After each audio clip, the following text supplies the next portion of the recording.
ನಿಂಗರಾಜ್ ಟೀಮಿಂದ ಸಪ್ರೇಷನ್ ಆಗಿದ್ದು ನನಗೆ ತುಂಬ ಅಫೆಕ್ಟ್ ಆಯಿತು. ನನಗೆ ತುಂಬ ಅಫೆಕ್ಟ್ ಆಯಿತು. ಹೆಂಗೆ ಅಂದರೆ ಯಾವ ಲೆವೆಲ್ಗೆ ಅಂದರೆ ಮೋಸ್ಟ್ಲಿ ಜೀವನನೇ ಇಲ್ಲ. ನಾನು ಐ ಥಿಂಕ್ ನಾನು ತುಂಬ ಡಿಪೆಂಡೆಂಟ್ ಆಗಿದ್ದೆ ಅನಿಸ್ಬಿಡುತ್ತೆ ಅಲ್ಲ, ಆಗಿದ್ದೆ ನಾನು. ಯಾರ ಜೊತೆಗೂ ಅಟ್ಯಾಚ್ಮೆಂಟ್ ಇರಬಾರ್ದು. ಒಂದು ನಮ್ಮನ್ನು ನಾವಷ್ಟೇ ಅಟ್ಯಾಚ್ಮೆಂಟ್. ನಿಮ್ಮೇಲೆ ಪ್ರೀತಿ ನನಗೆ, ನಿಮ್ಮೇಲೆ ಗೌರವ ನನಗೆ ಎಲ್ಲ ಇರಲಿ, ಬಟ್ ನೀವಿಂದ ನಾನು ಬದುಕಿಲ್ಲ ಅಂತ ಅಂದ್ಕೊಂಡು ಕೂತ್ಕೊಳ್ಳೋದು ವೆರಿ ರಾಂಗ್. ನಾನು ಆ ಲೆವೆಲಲ್ಲಿದ್ದೆ. 6 months ನಾನು ಹೆಂಗೆ ಒದ್ದಾಡಿದೆ ಅನ್ನೋದು ನನಗಷ್ಟು. ಬಿಕಾಸ್ ನನ್ನ ಫ್ಯಾಮಿಲಿ ಇಲ್ಲ, ಫ್ರೆಂಡ್ಸ್ ಇಲ್ಲ, ನಂಗೆ ಹೇಳ್ಕೊಳಕ್ಕೆ ಯಾರೂ ಇಲ್ಲ.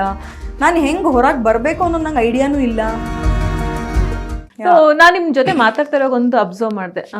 ಇವತ್ತಿನ ಜನ್ರೇಷನ್ ಅಂದರೆ ನಮ್ಗಳ ಜನ್ರೇಷನಲ್ಲಿ ನಾವು ಏನಂತ ಯೋಚನೆ ಮಾಡ್ತೀವಿ ಅಂತಂದರೆ, ಜಸ್ಟ್ ಒಂದು ನೇಮ್ ಬೇಕು, ಫೇಮ್ ಬೇಕು, ಚೆನ್ನಾಗಿ ದುಡ್ದು ತಿನ್ನಬೇಕು, ಯಾವುದೇ ಕಷ್ಟ ಬರಬಾರ್ದು, ಆ ಒಂದು ಇದರೊಳಗೆ ನಾವು ಪ್ರಾಬ್ಲಮ್ಸ್ ಒಳಗೆ ಮುಳ್ಕೊಂಡು ಹೋಗ್ಬಿಟ್ಟಿರ್ತೀವಿ.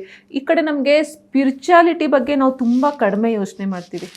ಸ್ಪಿರಿಚುಯಾಲಿಟಿ ಆಗಿರಬಹುದು, ಆಮೇಲೆ ಏನು ಈ ಥರ ಒಂದು ಮ್ಯಾನಿಫೆಸ್ಟೇಷನ್ ಆಗಿರ್ಬೋದು, ಅದ್ರ ಬಗ್ಗೆ ನಾವು ತುಂಬ ಕಡಿಮೆ ಯೋಚನೆ ಮಾಡ್ತೀವಿ. ಆದರೆ ನಮಗೆ ಒಳ್ಳೇದಾಗಬೇಕು ಅಷ್ಟೇ ಮಾತ್ರ ನಮ್ಮ ತಲೆಯಲ್ಲಿರುತ್ತೆ. ಸೊ ನಿಮ್ಮ ಒಂದು ಜೊತೆ ಮಾತಾಡ್ತಿರ್ಬೇಕಾದ್ರೆ ನನಗೆ ಅನಿಸಿದ್ದು ಅಂದರೆ, ಸಿಕ್ಕಾಪಟ್ಟೆ ನೀವು ಒಂದು ಮೋಟಿವೇಶನ್ ಕೊಡ್ತೀರಾ ಅನ್ಸುತ್ತೆ. ಸ್ಪಿರಿಚುಯಾಲಿಟಿಯಲ್ಲಿ ಜಾಸ್ತಿ ನಿಮಗೆ ಒಲವು ಇವಾಗ ಜಾಸ್ತಿ ಆಗಿದೆ. ಈ ಥರ ಎಲ್ಲ ಆಗೋದಕ್ಕೆ, ಈ ಥರ ಒಂದು ಚೇಂಜಸ್ಸು ನಮ್ಮಲ್ಲಿ ಬರೋದಕ್ಕೆ ಅಂತಂದರೆ ಏನಾದರೂ ಒಂದು ಘಟನೆಗಳಾಗಿರಬೇಕು. ನಮ್ಮನ್ನು ನಾವು ಟ್ಯೂನ್ ಮಾಡ್ಕೊಳ್ತಾ ಇದ್ದೀವಿ, ಅದರಿಂದ ನಾವು ಓವರ್ಕಮ್ ಮಾಡ್ಕೊಳ್ಳೋದಕ್ಕೆ ನಾವು ಈ ವೇನ ಆ್ಯಪ್ ಮಾಡ್ಕೊಳ್ತಾ ಇದ್ದೀವಿ.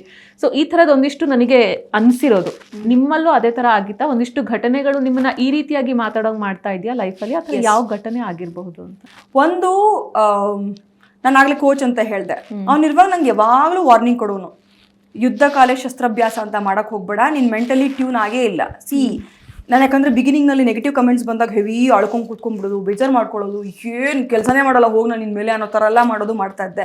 ಆಗ ಅವ್ನು ಹೇಳೋನು, ಅಲ್ಲಿ ನೆಗೆಟಿವ್ ಕಮೆಂಟ್ಸ್ ಬರ್ತಾ ಇದೆ ಅಂತ ಹೇಳಿದ್ರೆ ನಿನಗಿದು ಎಲ್ಲೋ ಒಂದು ಕಡೆ ಇಂಟ್ಯೂಷನ್, ಎಲ್ಲೋ ಒಂದು ಕಡೆ ಸೆನ್ಸ್ ನಿಂಗೆ ದೇವ್ರು ಕೊಡ್ತಾ ಇರೋದು that you have to face. ಈ ಥರ ದೊಡ್ಡ ಲೆವೆಲ್ ಹೋದಾಗಂತೂ ಇನ್ನೂ ನೆಕ್ಸ್ಟ್ ಲೆವೆಲಲ್ಲಿ ಮಾತಾಡ್ತಾರೆ.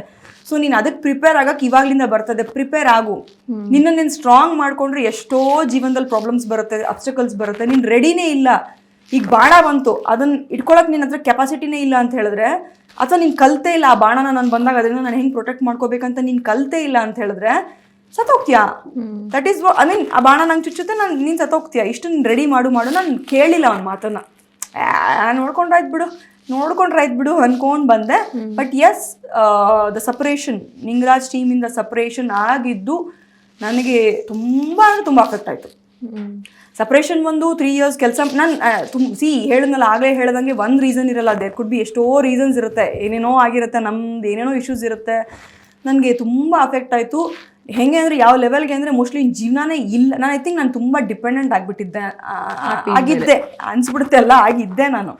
ಫಸ್ಟ್ ಆಫ್ ಆಲ್ ಸ್ಪಿರಿಚುವಲ್ ಅನ್ನೋದು ಇನ್ಬಿಲ್ಟ್ ಒಂದು. ಯಾಕಂದರೆ ನಾನು ಆಗಲೇ ಹೇಳಿದೆ, ಬ್ರಾಹ್ಮಿನ್ ಕಮ್ಯುನಿಟಿ, ಆರ್ಥೋಡಾಕ್ಸ್ ಎಲ್ಲ ಇದ್ದಿದ್ರಿಂದ ಇನ್ಬಿಲ್ಟ್ ಇತ್ತು. ಮನೆಯಲ್ಲಿ ಪೂಜೆ ಪುನಸ್ಕಾರ ಎಲ್ಲನೂ ನಮ್ದೆಲ್ಲ ಶಾಸ್ತ್ರೋತವಾಗಿ ಆಗೋದು. ಹೆಂಗಿರುತ್ತೆ ಬ್ರಾಹ್ಮಿನ್ ಕಮ್ಯುನಿಟಿನಲ್ಲಿ ಪೂಜೆಗಳೆಲ್ಲ ಅಂಥೇಳಿ ಅದು ಒಂದು ಇತ್ತು. ಬಟ್ ಸಮ್ವೇರ್ ನನ್ನ ಲೈಫ್ ಸ್ಟೈಲು, ಬೆಂಗಳೂರು, ಕಾಲೇಜು, ಅದು ಇದು ಅಂತ ಹೇಳಿ ನಾನು ಅಷ್ಟೊಂದು ಅದನ್ನು ನಾನು ಸಪ್ರೆಸ್ ಮಾಡಿ ಇಟ್ಟಿದ್ದೆ. ಅಷ್ಟೊಂದು ನಾನು ಅದಕ್ಕೆ ಇಂಪಾರ್ಟೆನ್ಸ್ ಕೊಟ್ಟಿರಲಿಲ್ಲ. ರಾಯರು ಅಷ್ಟೇ ನನ್ನ ಭಕ್ತಿ ಬಿಟ್ಟರೆ ನಾನು ಜಾಸ್ತಿ ಸ್ಪಿರಿಚುವಲ್ ಕಡೆ ನಾನು ಈ ಮೆಂಟಲ್ ಹೆಲ್ತು ಇದ್ರ ಬಗ್ಗೆ ಎಲ್ಲ ನಾನು ಕಾನ್ಸಂಟ್ರೇಷನ್ ಖಂಡಿತ ಮಾಡಿರಲಿಲ್ಲ.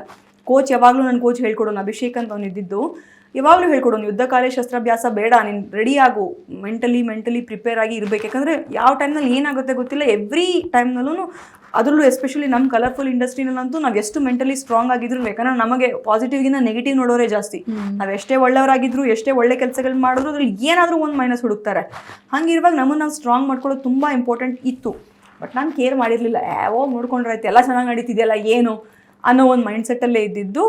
ಎಸ್, ಈ ನಿಂಗರಾಜ್ ಟೀಮ್ದು ಬಿಟ್ಟ ಮೇಲೆ ನನಗೆ ರಿಯಲೈಸ್ ಆಗಿದ್ದು ನಾನು ಮಾಡಿದಂತಹ ಮಿಸ್ಟೇಕ್. ಮೆಂಟಲಿ ನಮ್ಮನ್ನು ನಾವು ಸ್ಟ್ರಾಂಗ್ ಮಾಡ್ಕೊಳ್ಳಿ. ಯಾಕಂದರೆ ನಾನು ಆಗಲೇ ಹೇಳ್ದಂಗೆ ಅವರೆಲ್ಲರ ಮೇಲೂ ನನ್ನ ಅಟ್ಯಾಚ್ಮೆಂಟ್ ತುಂಬ ಇತ್ತು. ಮನೆ, ಅಮ್ಮ, ತಂಗಿ, ತಮ್ಮ, ಅಣ್ಣಂದ್ರು, ಸಾಹೇಬ್ರೆ, ಸೊ ಎಲ್ಲ ಅಟ್ಯಾಚ್ಮೆಂಟ್ಸ್ ನಂಗೆ ತುಂಬ ಅಟ್ಯಾಚ್ ಆಗಿದ್ದೆ ಅವರೆಲ್ಲರ ಜೊತೆಗೂ.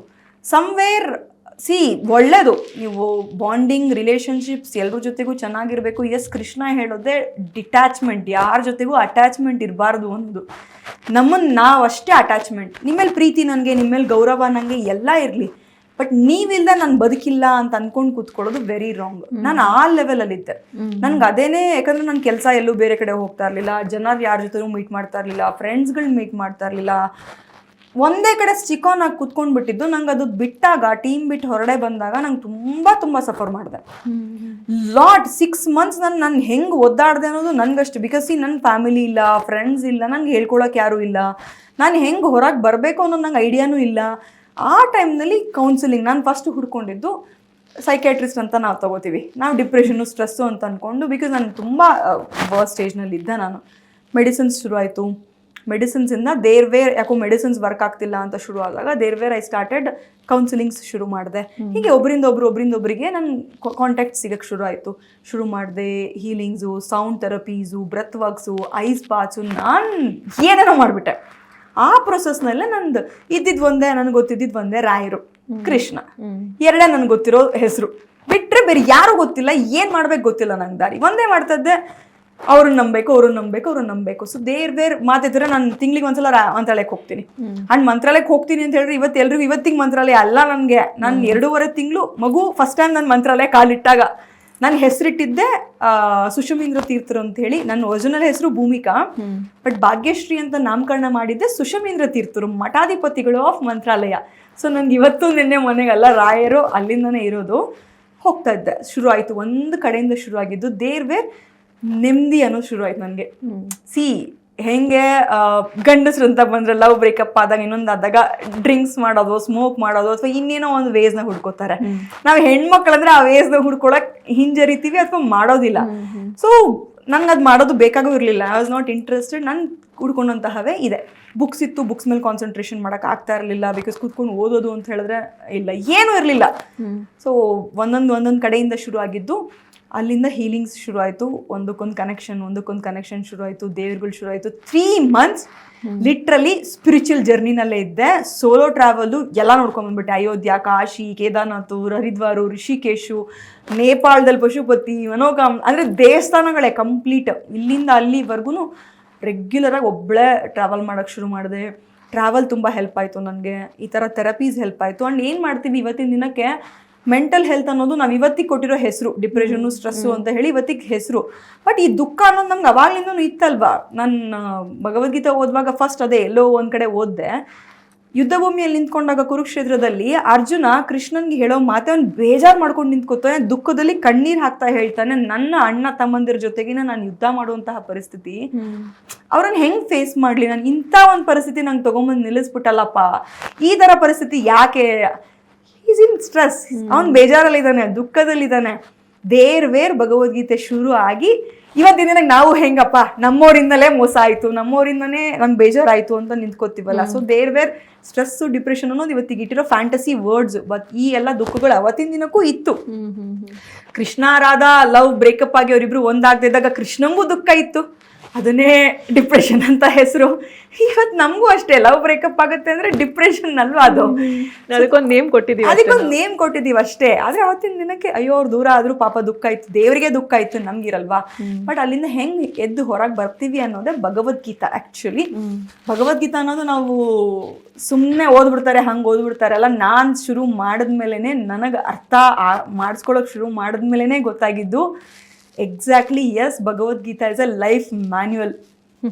ವಾಷಿಂಗ್ ಮಿಷಿನ್ ತೊಗೊಂಡಾಗ ಒಂದು ಬುಕ್ಲೆಟ್ ಕೊಡ್ತಾರ, ಹಿಂಗೆ ಯೂಸ್ ಮಾಡಿ, ಇದನ್ನು ಹಾಕಿ, ಇದನ್ನು ಯೂಸ್ ಮಾಡಿ, ವಾಟರ್ ಪೈಪ್ ಇಲ್ಲಿ ಕನೆಕ್ಟ್ ಮಾಡಿ, ಅದಕ್ಕೆ ಅದು ಮ್ಯಾನ್ಯುವಲ್. ಆದರೆ ನಮ್ಮ ಜೀವನ ಹಿಂಗೆ ನಡೆಸ್ಕೊಂಡು ಹೋಗಿದ್ರೆ ಈ ಪ್ರಾಬ್ಲಮ್ಸಲ್ಲಿ ಹಿಂಗೆ ಸೊಲ್ಯೂಷನ್ ಅಲ್ಲಿ ಬರೆದಿಟ್ಟಿದ್ದಾನೆ ಆಗಲೇ ಭಗವದ್ಗೀತೆನಲ್ಲಿ. ಬಟ್ ನಾವು ಯಾರೂ ಓದ್ತಾ ಇಲ್ಲ ಅದನ್ನು. ಸೊ ಹಂಗೆ ಶುರು ಆಗಿದ್ದು. ಎಸ್, ನಂಗೆ ತುಂಬ ನೆಮ್ಮದಿ ಕೊಡೋಕ್ಕೆ ಶುರು ಆಯಿತು. ಇವತ್ತಿಗೆ ನಾನು ಆಯಿತು, ಇವಾಗ ಊಟ ಮಾಡಬೇಡ, ಸರಿ ಬೇಡ, ಅವ್ರು ನಿನ್ನನ್ನು ಬೈತಾ ಇದ್ದಾರೆ, ಬೈಲಿ, ನನ್ನ ಫೋನ್ ಕಳೆದೋಯ್ತು ಏನು ಮಾಡಲಿ, ಐ ಮೀನ್ ಆ ಕಂಡೀಷನ್ಗೆ ಬಂದ್ಬಿಟ್ಟೆ. ಸೊ ಹೆಂಗೆ ಅಂದರೆ ಐ ಲವ್ ಮೈ ಫೋನ್. ನಂಗೆ ನನ್ನ ಫೋನ್ ಅಂದರೆ ಇಷ್ಟ. ಮ್ಯಾಕ್ಸಿಮಮ್ ಇವಾಗ ಇಂಟರ್ವ್ಯೂ ಮುಗಿಸ್ಕೊಂಡು ಕೂತ್ಕೊಂಡ್ರೆ ಫೋನಲ್ಲೇ ಕೂತಿರ್ತೀನಿ. ನಂಗೆ ಅದ್ರ ಮೇಲೆ ಪ್ರೀತಿ. ಅದು ಇಲ್ಲ ಅಂದರೂ ಸರಿ, ಇಲ್ಲ ನಾನು ಇದೀನಲ್ಲ, ಅಟ್ ದ ಎಂಡ್ ಮ್ಯಾಟರ್ಸ್ ಏನು, ಕೊನೆವರೆಗೂ ನನ್ನ ಜೊತೆಗಿರೋದು ನಾನು, ನನ್ನ ಆತ್ಮ ನಾನು ಸ್ಯಾಟಿಸ್ಫೈ ಮಾಡಿದೆ. ಇನ್ನೊಬ್ಬರಿಂದ ನಾನು ಖುಷಿ ಎಕ್ಸ್ಪೆಕ್ಟ್ ಮಾಡೋದು. ನಾನೇ ಒಂದು ರೀಲ್ ಮಾಡಿದ್ದೀನಿ, ಹೊಟ್ಟೆ ನನಗೆ ಹಸುವಾದರೆ ನಾನೇ ಊಟ ಮಾಡೋದು, ಹೊಟ್ಟೆ ತುಂಬಿಸ್ಕೋಬೇಕು. ನಂಗೆ ಜ್ವರ ಬಂದರೆ ನಾನೇ ಮಾತ್ರೆ ಹಾಕ್ಕೊಂಡು ನನ್ನ ಜ್ವರನ ವಾಸಿ ಮಾಡ್ಕೋಬೇಕು.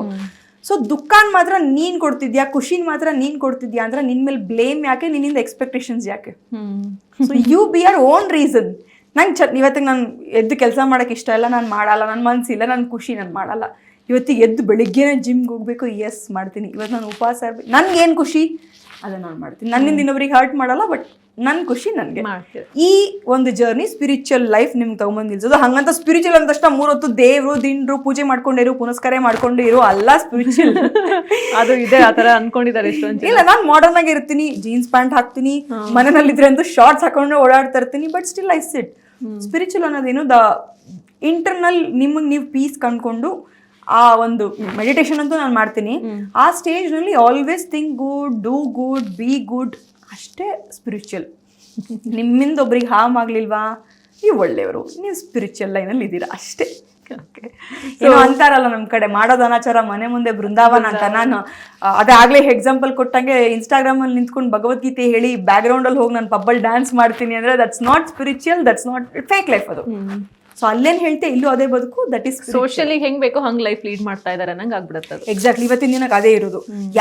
ನಾನೇ ಹೇಳ್ತೀನಿ ಪರ್ಸನಲಿ ಅಂತ ಬಂದಾಗ, ಒಂದ್ ಕಾಲದಲ್ಲಿ ಬಿಗಿನಿಂಗ್ ನಲ್ಲಿ when I started motivation, beginning stage ನಲ್ಲಿ ಮೋಟಿವೇಶನ್ ಮಾಡಿ ಹೇಳ್ತಾ ಇದ್ದೆ, ಬಟ್ ನೆವರ್ ನಾನೇ ಹೇಳ್ನಲ್ಲ ಇವತ್ತು ನೋಡಿ, ಇವತ್ತಿನ ದಿನಕ್ಕೆ ಬೇಕಿತ್ತು ನಂಗೆ ಇಷ್ಟು ಮೆಂಟಲಿ ನಾನು ಸ್ಟ್ರಾಂಗ್ ಆಗಿ ನಿಂತ್ಕೊಳ್ಳೋಕೆ. ನಾನು ಜನಕ್ಕೆ ಮೋಟಿವೇಶನ್ ಅಲ್ಲಿ ಸ್ಟ್ರಾಂಗ್ ಆಗಿರಿ, ಬ್ರೇಕಪ್ ಆದ್ರೆ ಹಿಂಗ್ ಮಾಡ್ಬಿಡಿ ಹಂಗ್ ಮಾಡ್ಬಿಡಿ ಅಂತ ಮಾತಾಡ್ತಿದ್ದೋಳು. ನಾನೇನ್ ಮಾಡಿದೆ, ಹೆಂಗಿದೆ 6 months ಬ್ಯಾಕ್ ನಾನು ಡಿಪ್ರೆಷನ್ ಅಲ್ಲಿ ಕೂತಿದ್ದೆ. ಸೊ ನಿಮ್ಗೆ ಹೇಳಿ ನಾನೇ ಫಸ್ಟ್ ಆಫ್ ಆಲ್ ಸ್ಟ್ರಾಂಗ್ ಆಗಿಲ್ಲ ಅಂದ್ರೆ ನಿಮ್ಗೆ ನೀವೇ ಕೇಳ್ತೀರಾ, ನೀನು ನೋಡ್ಕೋಗಮ್ಮ ನೀನು ಅಂತೀರಾ. ಇದು ಮೋಟಿವೇಶನ್ ಅಂದ ತಕ್ಷಣ ನನಗೆ ಸಿಕ್ಕಾಪಟ್ಟೆ ಕನ್ಫ್ಯೂಷನ್. ನನಗೆ ಗೊತ್ತಿರೋರು ಒಂದಿಷ್ಟು ಜನ ಮೋಟಿವೇಶನಲ್ ಸ್ಪೀಚ್ ಕೊಡ್ತಾರೆ, ಅವ್ರು ಮಾತಾಡೋದಕ್ಕೂ ಅವರ ಆಕ್ಷನ್ಗೂ ಎಕ್ಸಾಕ್ಟ್ಲಿ ಅವ್ರು ಹೇಳ್ತಾ ಇರ್ತಾರೆ ಜನಗಳಿಗೆ ಈ ತರ ಮಾಡ್ಬೇಡಿ ಅಂತಂದು. ಈ ರಿಯಲ್ ಲೈಫ್ ಅಲ್ಲಿ ಅವ್ರು ಅದನ್ನೇ ಮಾಡ್ತಾರೆ. ನನಗೆ ಸೆಲ್ಫ್ ಎಕ್ಸ್ಪೀರಿಯನ್ಸ್ ಆಗಿರೋದ್ರಿಂದ ಒಂದು ಮೋಟಿವೇಶನ್ ಸ್ಪೀಕರ್ ಅಂತಂದು ಅವರು ಒಂದು ಟ್ಯಾಗ್ ಲೈನ್ ಕೊಟ್ಕೊಂಡ್ಬಿಟ್ಟಿರ್ತಾರೆ. ಇವ್ರಿಗೆ ಆ ಒಂದು ಸ್ಪೀಚ್ ಮಾಡಿರೋದ್ರಿಂದ ಫಾಲೋವರ್ಸ್ ಜಾಸ್ತಿ ಆಗ್ತಾರೆ, ಲೈಕ್ಸ್ ಜಾಸ್ತಿ ಬರುತ್ತೆ, ಕಮೆಂಟ್ಸ್ ಜಾಸ್ತಿ ಬರುತ್ತೆ. ಒಂದು ಸೋಷಿಯಲ್ ಮೀಡಿಯಾನ ಅದು ಪ್ಲಾಟ್ಫಾರ್ಮ್ ಆಗಿ ತಗೊಂಡ್ಬಿಡ್ತಾರೆ. So at the back side ಅವ್ರು ಏನ್ ಮಾಡ್ತಾ ಇದಾರೆ ಲೈಫ್ ಅಲ್ಲಿ, ಇವ್ರು ಏನ್ ಹೇಳ್ತಾರೆ ಅದಕ್ಕೆ ಡೆಡ್ ಅಪೋಸಿಟ್ ಆಗಿ ಅವ್ರ ಲೈಫ್ ನಲ್ಲಿ ಲೀಡ್ ಮಾಡ್ತಾ ಇರ್ತಾರೆ. ಇಲ್ಲ, ನಾನೇ ಹೇಳಿದ್ನಲ್ಲ ಇವಾಗ